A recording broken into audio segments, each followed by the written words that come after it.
ఖమ్మం జిల్లాలో మారిన రాజకీయ సమీకరణాలు మొత్తం రాష్ట్రవ్యాప్త రాజకీయాలను ప్రభావితం చేశాయంటారు.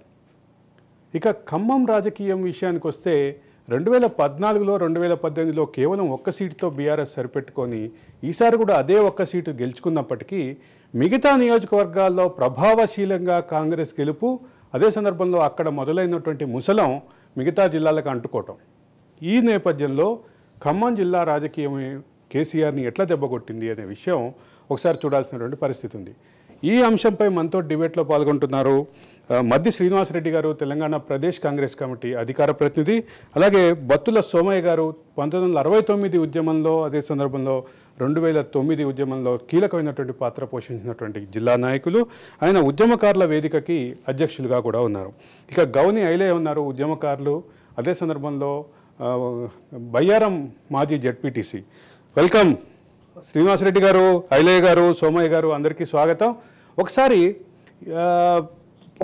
ఈ జిల్లాకి సంబంధించినటువంటి అంశాలని మనం ప్రత్యక్షంగా చూస్తే 10 నియోజకవర్గాల్లో కేవలం ఒక్క చోట మాత్రమే టీఆర్ఎస్ గెలిచింది. మిగతా చోట్ల భారీ మెజార్టీతోటి కాంగ్రెస్ మిత్రపక్షమైనటువంటి సిపిఐ అభ్యర్థి గెలిచినటువంటి పరిస్థితి ఉంది. ఈ 10 నియోజకవర్గాల్లో ఒక నియోజకవర్గంలో కనీసం డిపాజిట్ కూడా తెచ్చుకోలేని పరిస్థితి టీఆర్ఎస్ అలియాస్ బీఆర్ఎస్ది. దీనికి సంబంధించినటువంటి వీటన్నిటికి సంబంధించిన విషయాల్ని ఒకసారి మా ప్రతినిధి ఉపేందర్ మనకు అందిస్తారు. Over to you Upender.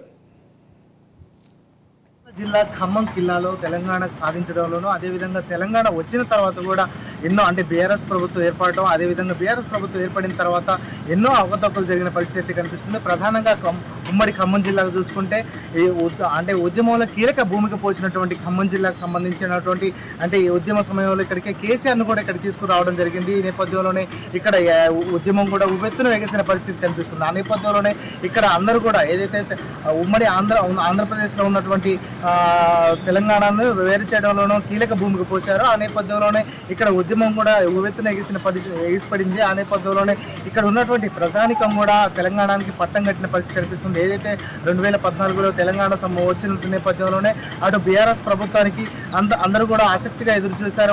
మొదటి ఇప్పుడు 10 సంవత్సరాలు పూర్తయిన తర్వాత కూడా వారి పోకడలు, అదేవిధంగా ఆ ప్రభుత్వం చేపట్టినటువంటి నియంతృత్వ పోకడలతో అయితే ప్రజలు మాత్రం తీవ్రంగా అసహనం వ్యక్తం చేసిన పరిస్థితి కనిపిస్తుంది. తెలంగాణ వస్తే ఖచ్చితంగా తమ బతుకులు బాగుపడతాయని చెప్పేసి, బంగారు తెలంగాణలో తమ జీవితాలు ఇంటికి ఒక ఉద్యోగం వస్తుందని చెప్పేసి భావించిన నేపథ్యంలోనే ప్రభుత్వం ఆ దిశగా కూడా చర్యలు తీసుకోకపోవడంతో అయితే కొంత నిరాసక్తి అయితే ప్రధానంగా కనిపిస్తున్న పరిస్థితి కనిపిస్తుంది. ఇప్పటికే తెలంగాణ ఏర్పడిన తర్వాత దాదాపు 10 సంవత్సరాల్లో అటు బీఆర్ఎస్ ప్రభుత్వం ఏర్పాటు కావడం, అదేవిధంగా ఏకదాటిగా కూడా 10 సంవత్సరాల పాలనలో మాత్రం అనేక ఆరోపణలు, అక్రమాలు, భూదందాలు అయితే కొనసాగిన పరిస్థితి కనిపిస్తుంది.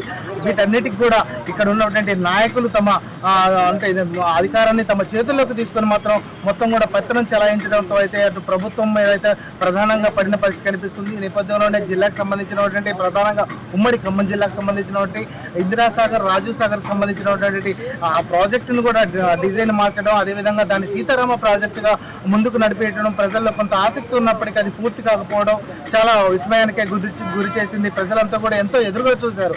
ఆ నేపథ్యంలోనే ఆ ప్రాజెక్టు కూడా పూర్తిగా ఎప్పటికి కూడా కనుమరుగైన పరిస్థితి కనిపిస్తుంది. అది ఇంకా జరుగుతుందా లేదా అని చెప్పేసి కొంత మీమాంస కొనసాగుతున్న పరిస్థితి కనిపిస్తుంది. ఏదైతే భద్రాచలం రామాలయానికి సంబంధించినటువంటి ముప్పు ప్రాంతాలను కూడా కేసీఆర్ ఇచ్చిన హామీల్లో భాగంగా చుట్టూ కరకట్ట నిర్మాణం, అదేవిధంగా అక్కడున్న రైతులు, అక్కడ ఉన్నటువంటి ప్రజలకు కూడా ప్రత్యేకంగా ఏర్పాట్లు చేస్తామని చెప్పేసి చెప్పినప్పటికీ ఇప్పుడు కూడా అది ఆచరణలోకి రాకపోవడంతో అయితే అసెంబ్లీ ఎన్నికలు గత ఇటీవల జరిగిన అసెంబ్లీ ఎన్నికల్లో ఘోర పరాజయానికి ప్రధాన కారణంగా కూడా మనం చెప్పుకోవచ్చు.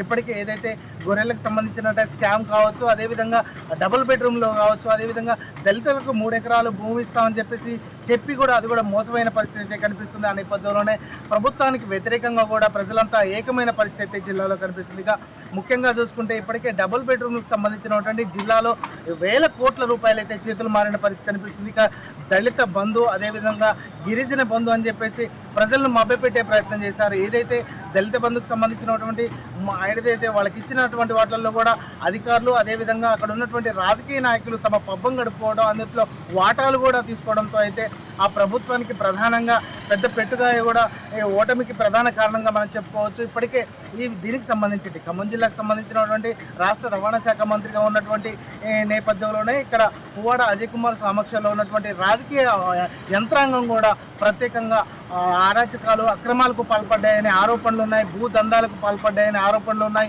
ఇదే ఏదైతే బస్టాండ్కి సంబంధించినటువంటి 25 కోట్ల ప్రాజెక్టుతో ఏర్పాటు చేసిన బస్టాండ్ కూడా నాసిరకంగా నిర్మించారని చెప్పేసి అయితే ప్రజలు భావిస్తున్న పరిస్థితి అయితే కనిపిస్తుంది. ఇదంతా కూడా వెరసి ఏదైతే ఖమ్మం జిల్లాకు సంబంధించినటువంటి అనేక ఆరోపణల నేపథ్యంలో మాత్రం ఇటీవల జరిగిన అసెంబ్లీ ఎన్నికల్లో ఘోర ఓటమికి అయితే చవిచూసిన పరిస్థితి కనిపిస్తుంది. 2018, 2014 ఎన్నికల్లో ఇక్కడి నుంచి అసెంబ్లీ స్థానాలకు ఒకే ఒక అభ్యర్థి గెలిచిన పరిస్థితి అయితే ఉంది. ఈ నేపథ్యంలో ఇటీవల జరిగిన ఎన్నికల్లో కూడా ఒకే అభ్యర్థి మాత్రం గెలిచారు. ఇదంతా కూడా అక్కడున్న స్థానికత నేపథ్యంలోనే ఒక్క సీటు కూడా వచ్చిన పరిస్థితి కనిపిస్తుంది. ఇదంతా కూడా బీఆర్ఎస్ ప్రభుత్వం ఆడిన నాటకంలో ప్రజలైతే తీవ్రంగా ఇబ్బందులు పడ్డామని చెప్పేసి వాపోతున్నారు. ప్రధానంగా ఇప్పటికే ఇంటికి ఒక ఉద్యోగం వస్తుందని చెప్పేసి ఆశతో ఎదురు చూస్తే ఎంతగానో నిరాశ అయిన పరిస్థితి కనిపిస్తుంది. ఇక వ్యవసాయానికి సంబంధించి వ్యవసాయాలకి ఏదైతే రైతు బంధు ఇస్తామని చెప్పేసి రైతు బంధు ఇచ్చినప్పటికీ ధరణితో మాత్రం ప్రజలైతే తీవ్రంగా ఇబ్బందులు పడ్డారు. ధరణి సమస్యలతో చుట్టూ అంటే అధికారుల చుట్టూ అదేవిధంగా తహసీల్దార్ కార్యాలయాల చుట్టూ అయితే ఇప్పటికీ ప్రదర్శనలు చేస్తున్న పరిస్థితి అయితే ప్రధానంగా కనిపిస్తుంది. సొంత ఇంటి కళ నెరవేరుతుందని చెప్పేసి భావిస్తున్న డబుల్ బెడ్రూమ్ల కళ కూడా అంటే కొంతమందికి డబుల్ బెడ్రూమ్ రావడం, మిగతా వాళ్ళంతా కూడా ఎదురు చూసే పరిస్థితి కనిపిస్తుంది. అవన్నీ కూడా ఇప్పుడు డబుల్ బెడ్రూమ్లకు సంబంధించినటువంటి నత్తనడకన పనులు కొనసాగడం, అదేవిధంగా అవన్నీ కూడా మూలన పడటం, అదేవిధంగా ఏదైతే తమ అధికార పార్టీకి సంబంధించిన వారికి అవి ఇచ్చుకోవడంతో అయితే తీవ్ర వ్యతిరేకత అయితే కొనసాగుతుంది. ఇదంతా కూడా ఇప్పుడు రాబోయే పార్లమెంట్ ఎన్నికల్లో కావచ్చు, ఇప్పుడున్న గతంలో జరిగిన అసెంబ్లీ ఎన్నికల్లో కావచ్చు, ఇవన్నీ కూడా వారి ఓటమికి ప్రధాన కారణాలుగా కూడా మనం చెప్పుకోవచ్చు. ఇప్పటికే జిల్లా వ్యాప్తంగా కూడా ఏదైతే గొల్ల కురుమలకు కేటాయించినటువంటి గొర్రెల పథకంలో కూడా ప్రధానంగా ఇప్పటికే ఆరోపణలు ఉన్నాయి. ఈ జిల్లాకు సంబంధించినటువంటి అధికారులు అదేవిధంగా దీనికి సంబంధించిన కాంట్రాక్టులు కొంత ఏదైతే అంబులెన్సులు అదేవిధంగా మిగతా వెహికల్స్ పెట్టని వెహికల్స్ కూడా బిల్లులు చేసి డబ్బులు కాజేసిన పరిస్థితి కనిపిస్తుంది. ఈ నేపథ్యంలోనే ఏసీబీ కూడా ప్రత్యేకంగా దీనికి సంబంధించి ఇప్పటికే వారందరినీ కూడా విచారణ కొనసాగుతున్న పరిస్థితి కనిపిస్తుంది. ఇవన్నీ కూడా కేసీఆర్ ప్రభుత్వంలో చేసినటువంటి ప్రధాన తప్పులుగా కూడా మనం చెప్పుకోవచ్చు.